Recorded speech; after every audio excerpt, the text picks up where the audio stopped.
전 세계 보건계가 발칵 뒤집혔습니다. WHO와 미국이 동시에 이스라엘을 포기했다는 사실이 폭로됐기 때문입니다. 감염자 수가 3시간마다 2배로 늘고 의료진까지 쓰러지는 이 재난 앞에서 강대국들은 한 목소리로 말했죠. 이스라엘은 끝났다 들어가는 순간 모두 죽는다. 하지만 그 순간 전 세계 단 한 명도 들어가려 하지 않던 그 지옥으로 가방 하나 들고 들어간 한국인이 있었습니다. 고립된 국가, 붕괴된 의료체계, 통제 불능의 변이 병원체, 혼란 속 그 누구도 찾지 못한 바이러스의 약점을 한국팀이 찾아냈습니다. 그리고 국가의 생사가 걸린 회의에서 이스라엘 장관이 결국 무너져 울부짖었죠.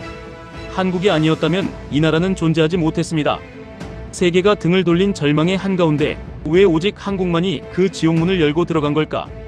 그리고 어떻게 그곳에서 한 나라의 운명을 바꾸는 반전을 만들어낸 걸까? 오늘 그 충격적인 진실을 공개합니다. 전화벨이 울린 건 새벽 4시였어요. 질병대응기술본부 수석 분석관으로 일하면서 이런 시간에 걸려오는 전화는 늘 나쁜 소식이었죠. 수화기 너머로 들려온 윤성민 단장의 목소리는 평소와 달리 긴장되어 있었습니다. 서준아, 지금 당장 본부로 와야 할 것 같아. 이스라엘에서 큰일이 터졌어. 옷을 걸치고 차에 오르면서도 머릿속으론 이미 여러 시나리오를 그리고 있었어요. 이스라엘이라면 네게브 사막의 생물안전 4등급 연구소가 떠올랐죠. 거기서 다루는 병원체들은 치사율이 높고 치료법이 없는 것들이 대부분이었습니다. 본부에 도착했을 때 상황실은 이미 긴급 소집된 직원들로 가득 차 있었어요. 대형 스크린에는 이스라엘 현지에서 전송된 영상이 재생되고 있었습니다. 화면 속 연구소 내부는 아수라장이었죠. 방호복을 입은 연구원들이 복도를 뛰어다니고 있었고 누군가는 바닥에 쓰러져 경련을 일으키고 있었어요. 3시간 전 네게브 연구소에서 병원체 격리 실패 신호가 왔습니다. 윤성민 단장이 브리핑을 시작했어요. 현재까지 확인된 감염자는 17명. 문제는 이 숫자가 3시간마다 2배씩 늘어나고 있다는 겁니다. 저는 즉시 계산기를 꺼내 들었죠. 지수 함수적 증가. 이 속도라면 24시간 후엔 1000명을 넘을 거였어요. 48시간이면 100만 명. 손가락이 차가워지는 걸 느꼈습니다. 병원체 정보는요? 제 질문에 이가온 박사가 고개를 저었어요. 그게 문제예요, 서준 선배. 유전체 시퀀싱 결과가 이상합니다. 기존 데이터베이스 어디에도 매칭되는 게 없어요. 바이러스인지 박테리아인지조차 불분명해요. 모니터에 띄워진 유전 정보를 보는 순간 등골이 서늘해졌습니다. 제가 미국 질병통제예방센터에서 4년간 고위험 병원체를 분석하면서 본 것 중 가장 기묘한 구조였어요. 마치 여러 병원체의 특성을 인위적으로 조합해 놓은 것처럼 보였죠. 이스라엘 보건부 반응은 혼란 그 자체입니다. 윤 단장이 또 다른 화면을 띄웠어요. 이스라엘 보건부 긴급회의 영상이었죠. 데이비드 샤론 감염병 대응국장과 요아브 그린펠드 국방장관이 고성을 지르며 싸우고 있었습니다. 이건 보건 문제가 아니라 안보 문제요. 군이 개입해야 합니다. 아니, 이건 명백히 의료 사안입니다. 국방부가 나서면 상황만 더 악화될 겁니다. 책임 소재를 둘러싼 공방이었어요.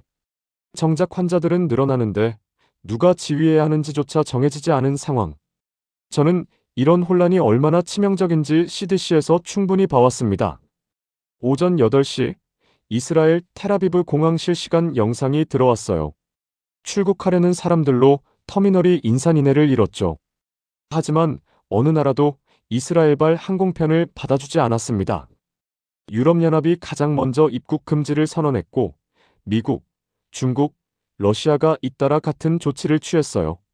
공항 대합실에서 한 여성이 울부짖는 모습이 화면에 잡혔습니다. 제발요. 제 아이는 파리에 있어요.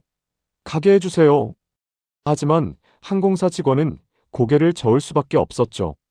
갈 곳이 없었으니까요. 국경과 항만도 마찬가지였어요. 이웃 국가들은 일제히 국경을 폐쇄했습니다.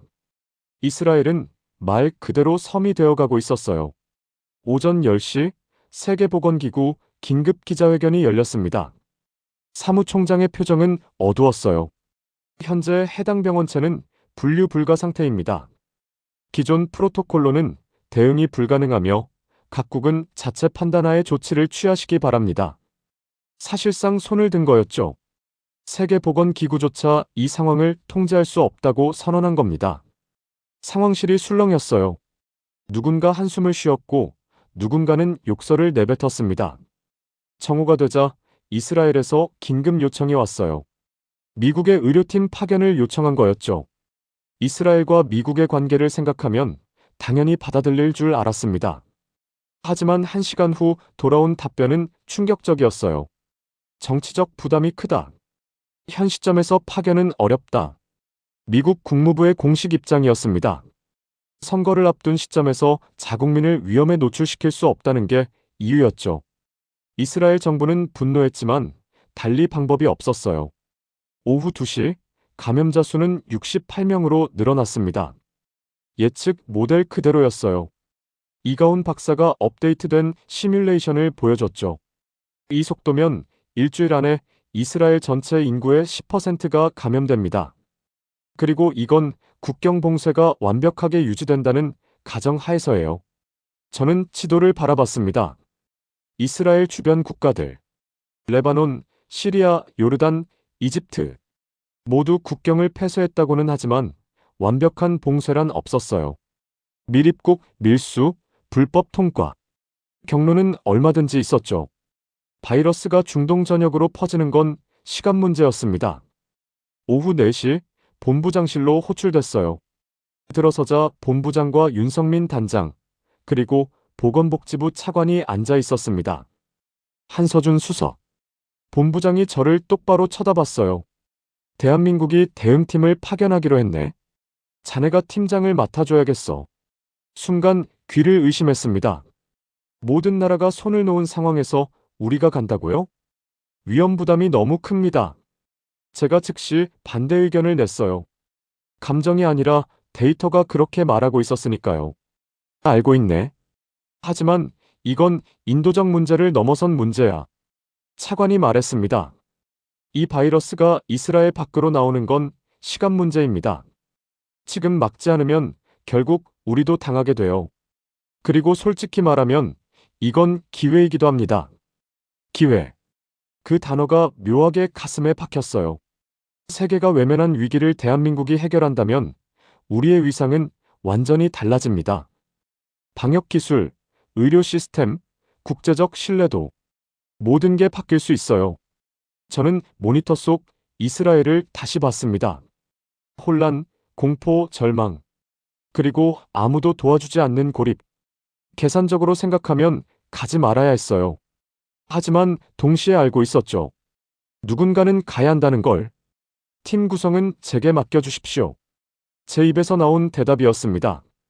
오후 6시 긴급팀 회의를 소집했어요. 윤석민 단장, 이가온 박사, 백신 연구자 이마린, 그리고 화생방 대응 전문가 박도혁 중령까지. 각 분야 최고 전문가들이었죠. 솔직히 말하겠습니다. 이번 임무는 목숨을 걸어야 할 수도 있어요.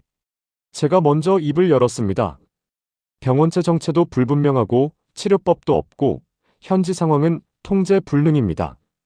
누구도 강요할 수 없어요. 가지 않겠다고 해도 이해합니다. 잠시 침묵이 흘렀어요. 그리고 윤석민 단장이 웃었습니다. 서준아, 우리가 이 일 하겠다고 할 때부터 각오한 거 아니었나? 당연히 가야지. 이가온 박사가 고개를 끄덕였어요. 데이터가 필요해요. 현장 샘플 없이는 분석 자체가 불가능합니다. 저도 갑니다. 이마린이 노트북을 열었죠. 백신 플랫폼 준비는 이미 시작했어요. 유전 정보만 확보되면 바로 작업 들어갈 수 있습니다. 박도혁 중령이 지도를 펼쳤습니다. 현지 동선 확보와 안전 프로토콜은 제가 담당하겠습니다. 연구소 구조도 이미 입수했습니다. 그 순간 느꼈어요. 우리가 해낼 수 있을지도 모른다고. 불가능해 보이는 일이었지만 이 사람들과 함께라면 실마리를 찾을 수 있을 거라고. 밤 10시 이스라엘에서 또 연락이 왔습니다. 데이비드 샤론 국장이었어요. 화상회의 화면 속 그의 얼굴은 지쳐 있었죠. 한국팀이 온다는 소식을 들었습니다. 믿기지 않더군요. 감사합니다. 그의 목소리에는 안도와 절박함이 섞여 있었어요. 리비 고든 부소장이 공항에서 여러분을 맞이할 겁니다. 하지만 솔직히 말하면 상황은 계속 악화되고 있습니다. 서두르셔야 합니다. 통화를 끊고 나서 창밖을 바라봤어요. 서울의 야경이 평화로웠습니다. 24시간 후면 저 하늘 아래가 아니라 혼돈의 한가운데 있을 거였죠. 새벽 2시 짐을 쌌습니다. 방호복, 분석 장비, 샘플 채취 키트. 군 수송기에 실을 물자 목록을 점검했어요. 빠뜨린 게 없는지 3번 확인했죠. 실수는 곧 누군가의 죽음을 의미할 수 있었으니까요.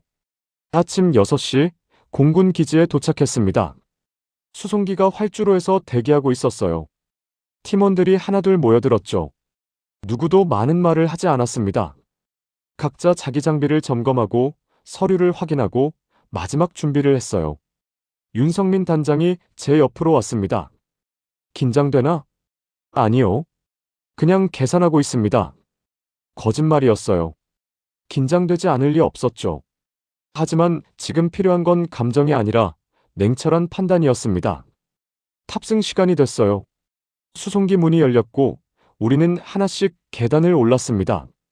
좌석에 앉아 안전벨트를 매면서 마지막으로 핸드폰을 확인했어요. 이스라엘 현지 뉴스였죠. 감염자 수는 272명으로 늘어나 있었습니다. 엔진 소리가 커졌어요. 수송기가 움직이기 시작했죠. 창밖으로 한국 땅이 멀어지는 게 보였습니다. 그리고 생각했어요. 이제 우리가 간다고. 세계가 외면한 그곳으로. 누구도 답을 모르는 재난의 한가운데로. 우리는 날아가고 있었습니다. 비행기가 텔아비브 공항에 착륙한 건 현지 시각 오후 3시였어요. 창밖으로 보이는 활주로는 텅 비어 있었습니다. 민간 항공기는 한 대도 없었고 군용기 몇 대만이 멀리 주기되어 있었죠. 평소라면 분주했을 공항이 유령 도시처럼 고요했어요. 수송기 문이 열리자 뜨거운 공기가 밀려들었습니다. 그리고 그 속에서 방호복을 입은 이스라엘군 병사들이 보였어요. 완전 무장한 채 우리를 기다리고 있었죠. 총구는 아래를 향하고 있었지만 긴장감은 공기 중에 가득했습니다. 한국 의료팀이십니까? 영어로 묻는 장교의 목소리는 차가웠어요.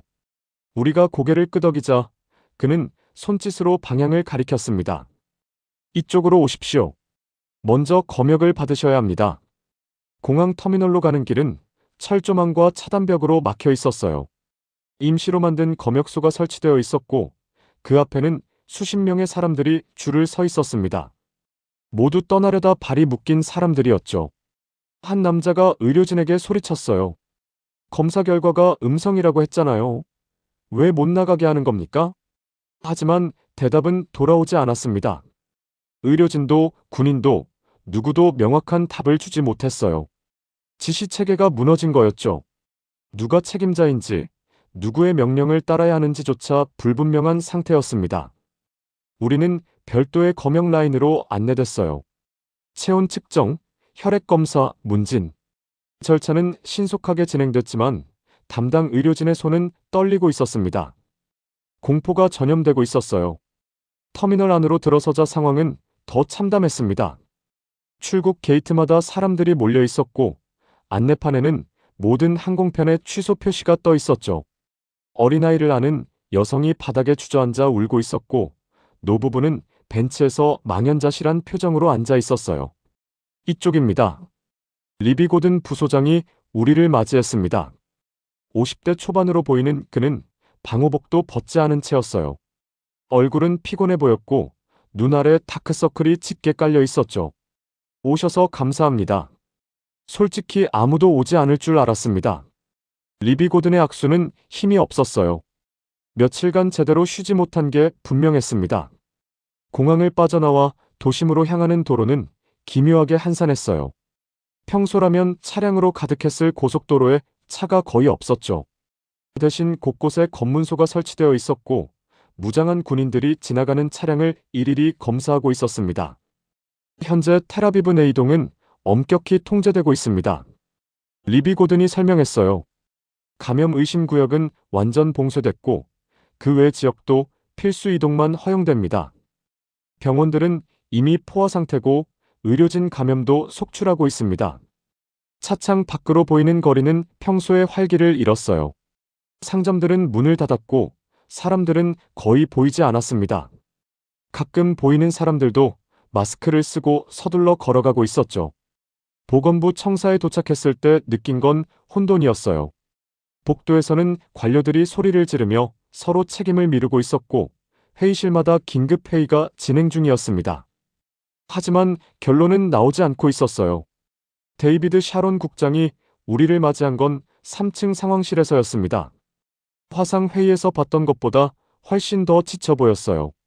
머리는 헝클어져 있었고 셔츠는 구겨져 있었죠. 한국팀을 환영합니다. 그의 목소리는 쉬어 있었어요. 죄송합니다. 제대로 된 환영도 못 해드리고 지금 상황이라서. 상황실 벽면에는 거대한 스크린이 걸려 있었고 거기엔 실시간으로 업데이트되는 감염자 지도가 표시되고 있었어요. 빨간 점들이 텔아비브를 중심으로 퍼져나가고 있었습니다. 숫자는 계속 늘어나고 있었죠. 현재 확진자 수는 1123명입니다. 데이비드 샤론이 화면을 가리켰어요. 예측 모델대로 3시간마다 2배씩 증가하고 있습니다. 문제는 우리가 통제할 수 있는 범위를 이미 넘어섰다는 겁니다. 이가운 박사가 노트북을 꺼내 데이터를 입력하기 시작했어요. 확산 속도, 감염 패턴, 지리적 분포. 숫자들이 화면에 채워지면서 예측 곡선이 그려졌습니다. 그 곡선은 일주일 후 이스라엘 인구의 30%가 감염될 것을 가리키고 있었어요. 환자 치료 현황은 어떻습니까? 윤성민 단장이 물었습니다. 효과적인 치료법이 없습니다. 리비 고든이 대답했어요. 항바이러스제, 항생제, 면역 조절제. 시도해본 건 다 시도했습니다. 하지만 아무것도 듣지 않아요. 환자들은 고열과 호흡 곤란으로 급격히 악화되고 대부분 48시간 내에 사망합니다. 이마린이 자료를 요청했어요. 혈액 샘플과 조직 샘플을 볼 수 있을까요? 유전체 분석 원본 데이터도 필요합니다. 준비했습니다. 리비 고든이 USB를 건넸죠. 하지만 솔직히 말하면 우리도 이해할 수 없는 부분이 많습니다. 유전 정보가 너무 기이해요. 마치 여러 병원체를 섞어 놓은 것 같습니다. 저는 즉시 노트북에 USB를 꽂았어요. 데이터가 열리는 순간 화면을 채운 건 혼란스러운 유전 정보였습니다. RNA 서열, 단백질 구조, 수용체 결합 패턴. 모든 게 기존 분류 체계에 맞지 않았어요. 이건 코로나 바이러스의 수용체 결합 도메인을 가지고 있지만 제가 화면을 확대하며 말했습니다. 복제 메커니즘은 에볼라 바이러스와 유사하고 세포 침투 방식은 인플루엔자와 닮았어요. 그리고 이 부분은 손가락으로 특정 구간을 가리켰죠. 어떤 데이터베이스에도 없는 서열입니다. 완전히 새로운 구조예요. 박도혁 중령이 물었어요.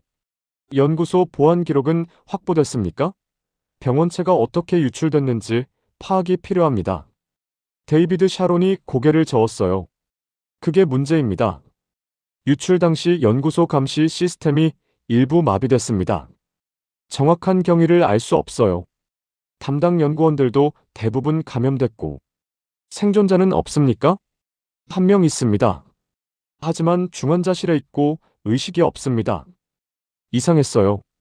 생물안전 4등급 연구소에서 감시 시스템이 마비된다는 건 있을 수 없는 일이었죠.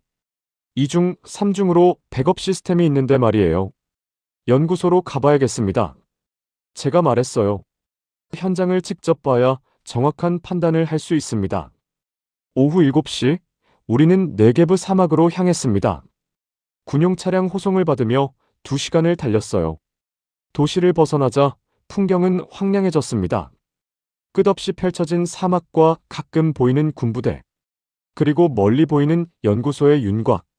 연구소 정문 앞에는 방호복을 입은 군인들이 경계를 서고 있었어요. 건물 주변은 완전히 봉쇄됐고 접근하는 모든 인원은 3중 검역을 받아야 했습니다. 여기서부터는 레벨 4 방호복을 착용하셔야 합니다. 리비 고든이 우리를 탈의실로 안내했어요.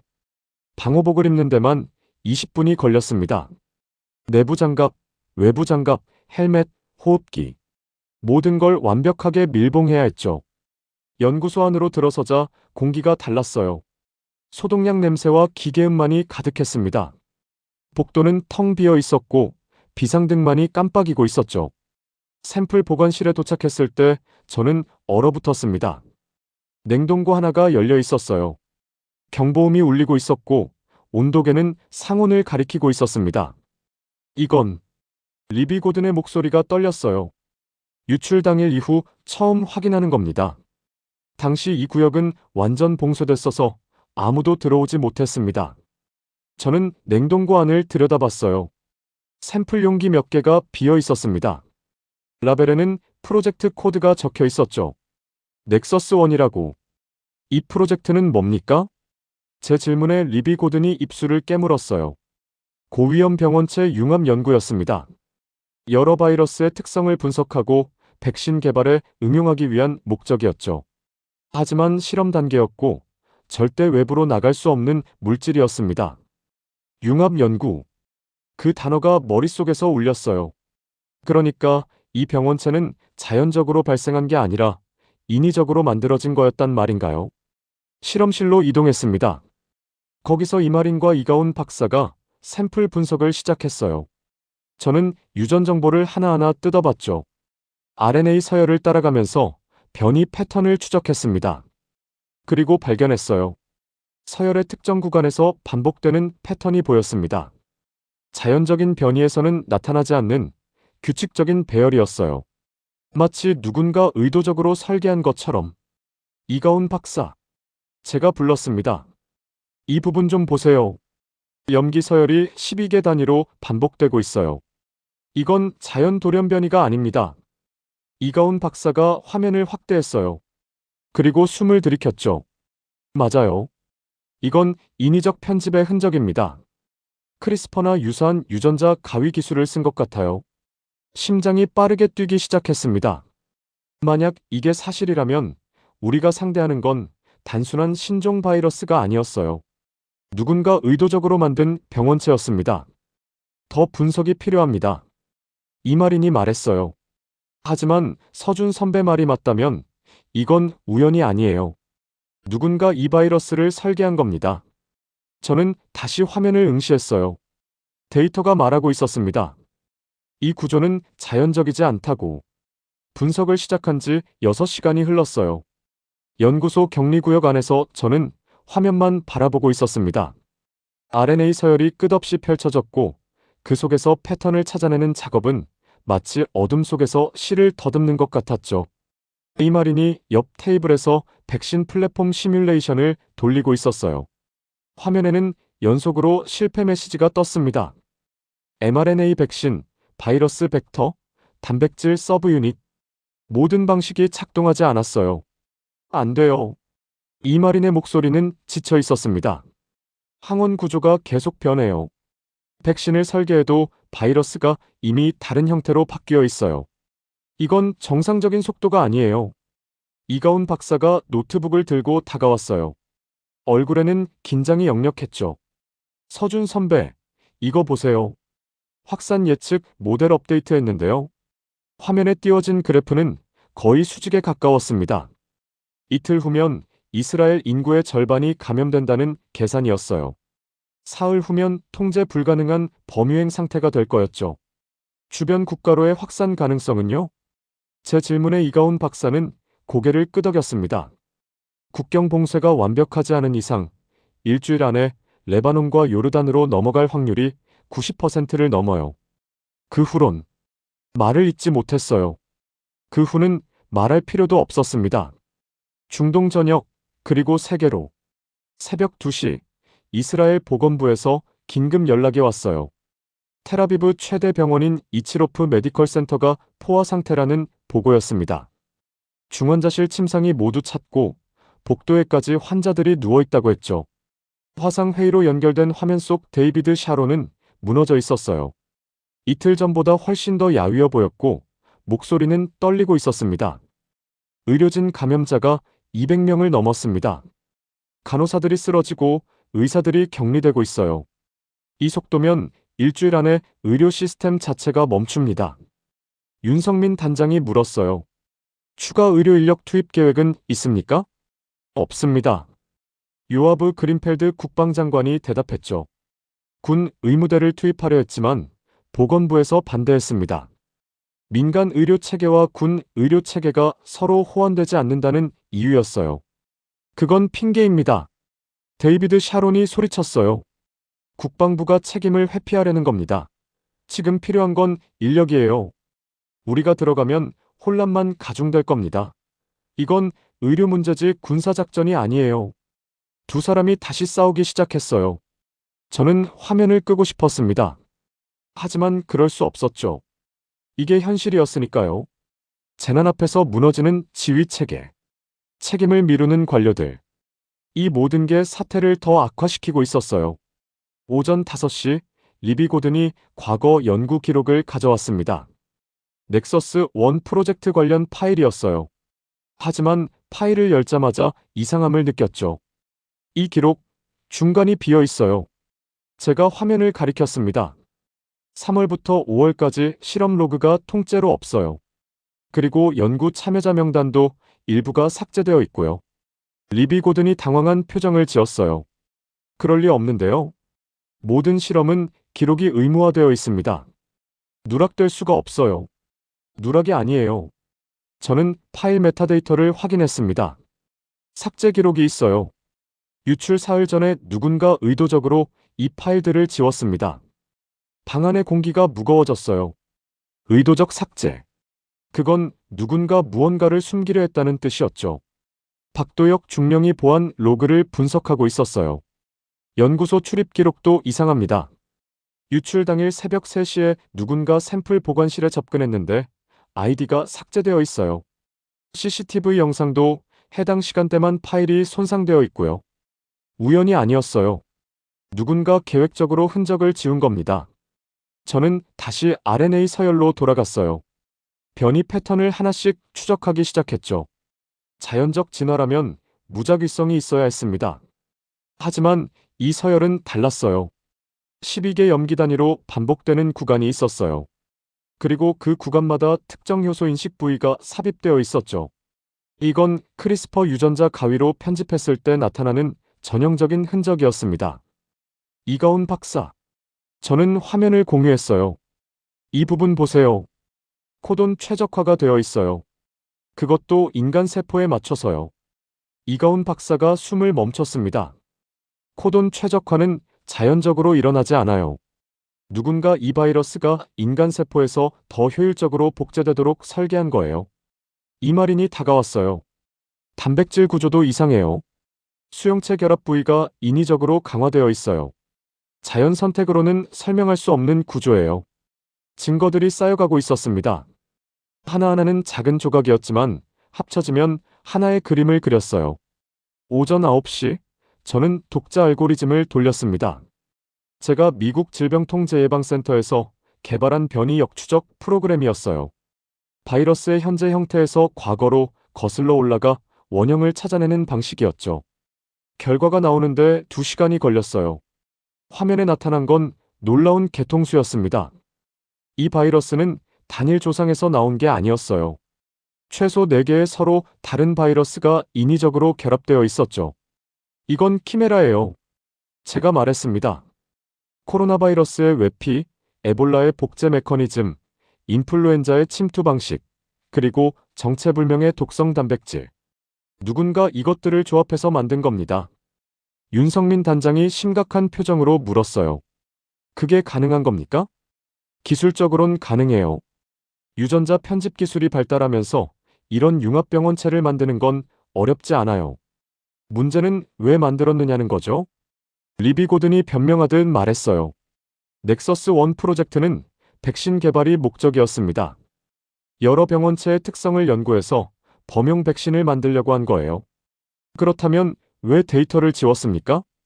박도혁 중령의 질문에 리비 고든은 대답하지 못했어요. 저는 이가온 박사에게 또 다른 분석을 요청했습니다. 확산 패턴을 역추적해보세요. 최초 감염자가 언제 발생했는지 찾아내야 해요. 이가온 박사가 노트북을 두드렸어요. 감염자 데이터, 지리적 분포, 시간대별 증가율. 모든 걸 입력해서 역산했죠. 결과는 충격적이었습니다. 최초 감염은 공식 발표보다 열흘 빨라요. 이가운 박사가 떨리는 목소리로 말했어요.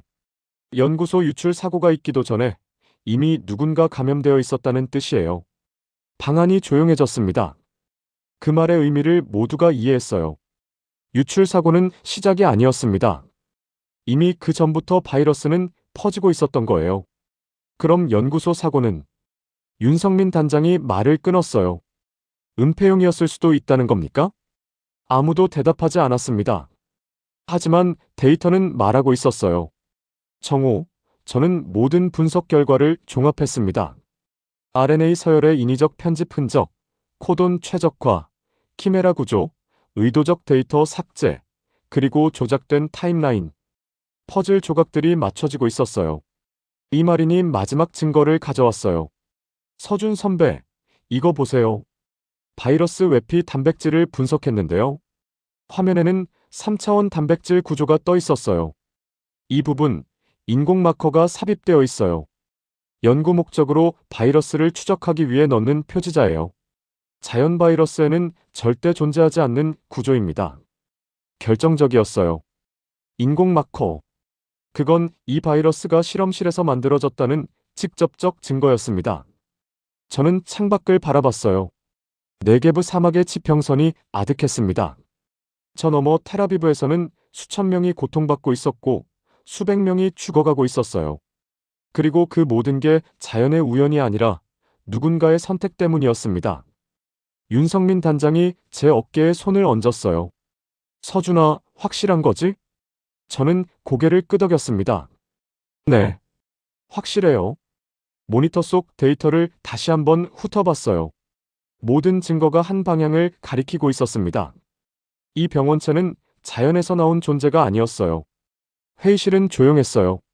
제가 분석 결과를 발표한 후 아무도 말을 하지 않았습니다. 화면에는 증거들이 가득했죠. RNA 편집 흔적, 인공 마커, 조작된 타임라인. 모든 게 한 가지 사실을 가리키고 있었어요. 데이비드 샤론이 먼저 입을 열었습니다. 그러니까 이 바이러스는 우리 연구소에서 만들어진 겁니까? 목소리는 떨리고 있었어요. 분노도 부정도 아니었습니다. 그냥 깊은 절망이었죠. 정확히는 연구 과정에서 발생한 것으로 보입니다. 제가 대답했어요. 넥서스 1 프로젝트는 백신 개발이 목적이었지만 과정에서 고위험 변이체가 생성됐고 그게 통제를 벗어난 겁니다. 리비 고든이 고개를 떨궜어요. 제가 프로젝트 책임자였습니다. 안전 프로토콜을 강화했어야 했는데 그의 목소리는 갈라져 있었습니다. 데이터 삭제는 제가 지시한 게 아니에요. 누군가 제 권한을 도용해서 기록을 지운 겁니다. 하지만 결국 제 책임이죠. 요아브 그린펠드 국방장관이 책상을 쳤어요. 지금 책임 소재를 따질 때가 아닙니다. 이 상황을 어떻게 해결할 겁니까? 저는 노트북을 열었습니다. 방법이 있습니다. 모두의 시선이 저에게 쏠렸어요. 바이러스가 인위적으로 만들어졌다는 건 역으로 설계 원리를 파악할 수 있다는 뜻입니다. 자연 바이러스는 진화 경로가 복잡하지만 이건 누군가 설계한 구조예요. 그 구조를 역추적하면 약점을 찾을 수 있습니다. 이마린이 화면을 띄웠어요. 이미 분석 시작했어요. 바이러스의 수용체 결합 부위가 인위적으로 강화되어 있는데 그 부분이 오히려 구조적 취약점이 될 수 있어요.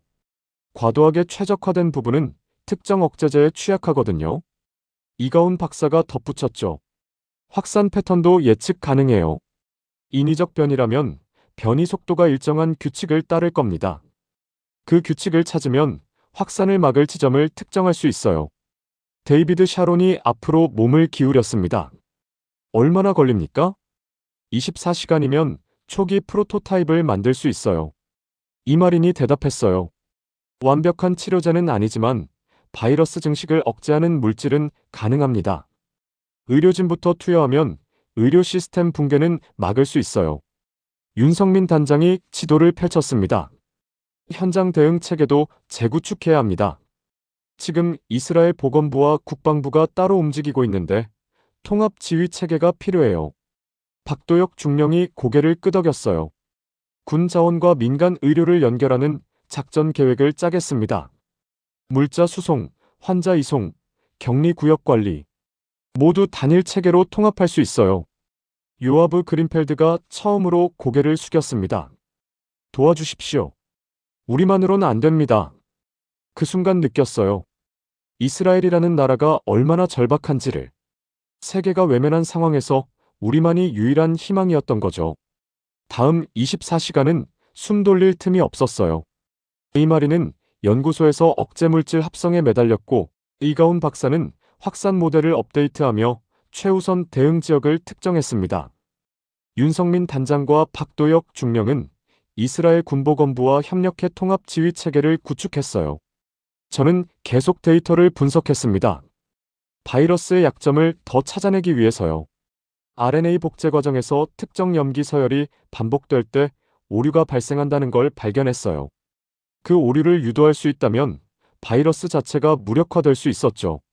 새벽 5시, 이마린이 첫 번째 샘플을 완성했습니다. 완성했어요. 손에 든 작은 바이알 안에는 투명한 액체가 들어있었어요. 동물 실험은 건너뛰어야 해요. 시간이 없으니까요. 바로 임상시험 들어가야 합니다. 데이비드 샤론이 긴급 승인을 내렸어요. 윤리위원회 심의도 장기 안전성 검증도 생략됐습니다. 지금은 그럴 여유가 없었죠. 첫 투여 대상은 중증 환자 10명이었어요. 모두 의료진이었고 며칠 내로 사망할 것으로 예측된 사람들이었습니다. 투여 후 6시간 동안 저는 모니터만 바라봤어요. 체온, 호흡수, 산소 포화도 모든 수치를 실시간으로 확인했죠. 12시간 후 변화가 나타났습니다. 환자들의 체온이 내려가기 시작했어요. 호흡곤란이 완화됐고 바이러스 수치가 감소했습니다. 10명 중 9명이 호전 반응을 보였어요. 효과가 있어요. 이마린의 목소리는 떨리고 있었습니다. 정말 효과가 있어요. 24시간 후 100명에게 투여했어요. 48시간 후엔 1000명. 일주일 후엔 10,000명을 넘어섰습니다. 의료진 감염률이 급격히 떨어졌고 병원들이 다시 기능하기 시작했어요. 윤성민 단장과 박도혁 중령이 구축한 통합체계도 작동했습니다. 군 수송기가 의료물자를 실어 날랐고 격리구역이 체계적으로 관리됐어요. 보건부와 국방부가 처음으로 하나의 지휘체계 아래 움직였죠.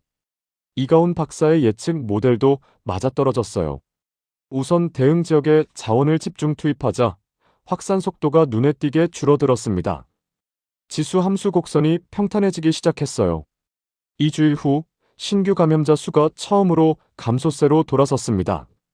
3주일 후엔 완전히 통제 가능한 수준이 됐어요. 거리에 사람들이 다시 나타났고 상점들이 문을 열었습니다.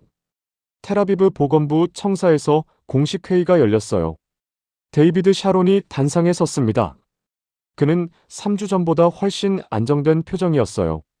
한국 의료팀의 헌신이 없었다면 이스라엘은 존재하지 않았을 겁니다. 그의 목소리는 진심이었어요. 세계가 우리를 외면했을 때 한국만이 위험을 감수하고 왔습니다. 기술로 우리를 살렸고 헌신으로 우리에게 희망을 줬습니다. 이 은혜는 이스라엘 역사에 영원히 기록될 겁니다. 요아브 그린펠드도 일어섰어요. 이스라엘 정부는 대한민국과의 장기적 협력을 약속합니다. 의료, 기술, 안보 모든 분야에서 한국은 우리의 가장 신뢰할 수 있는 파트너가 될 것입니다. 리비 고든이 우리에게 다가왔습니다. 그의 눈에는 눈물이 맺혀 있었어요. 감사합니다. 제 실수로 시작된 재난을 여러분이 끝내주셨습니다. 평생 잊지 않겠습니다. 저는 고개를 끄덕였어요. 감정적인 대답 대신 조용히 악수를 나눴습니다. 공항으로 향하는 길은 올 때와 달랐어요. 검문소는 철거되고 있었고 거리에는 차량이 다시 늘어나고 있었습니다. 사람들은 마스크를 벗고 웃고 있었죠. 비행기에 오르기 전 저는 텔아비브 시내를 마지막으로 바라봤어요. 3주 전 이곳은 절망으로 가득했습니다. 하지만 지금은 달랐죠. 생명이 다시 흐르고 있었어요. 윤성민 단장이 제 옆에 섰습니다. 잘했어, 서준아. 우리 모두가 잘한 겁니다. 제가 대답했어요. 비행기가 이륙했습니다. 창밖으로 이스라엘 땅이 멀어지는 게 보였어요. 저는 노트북을 열어 마지막 보고서를 작성하기 시작했습니다. 이번 사태의 원인, 대응 과정, 결과, 모든 걸 기록했죠. 그리고 마지막 문단에 이렇게 썼어요. 위기는 선택의 순간이었다고. 외면할 수도 있었지만 우리는 손을 내밀었다고. 기술만으론 부족했고 헌신이 필요했다고. 그리고 그 헌신이 한 나라를 살렸고 두 나라 사이의 신뢰를 만들었다고. 생명을 지키는 일은 계산만으론 할 수 없어요. 위험을 감수해야 하고 때론 답이 보이지 않는 길을 가야 합니다. 하지만 그 길을 가는 사람이 있기에 세상은 절망 속에서도 희망을 찾을 수 있었죠. 저는 보고서를 저장하고 노트북을 닫았습니다. 그리고 조용히 눈을 감았어요. 이번 일을 통해 배운 건 하나였습니다. 신뢰는 말이 아니라 행동으로 만들어진다는 것. 그리고 그 신뢰가 쌓일 때 불가능해 보이는 일도 가능해진다는 것.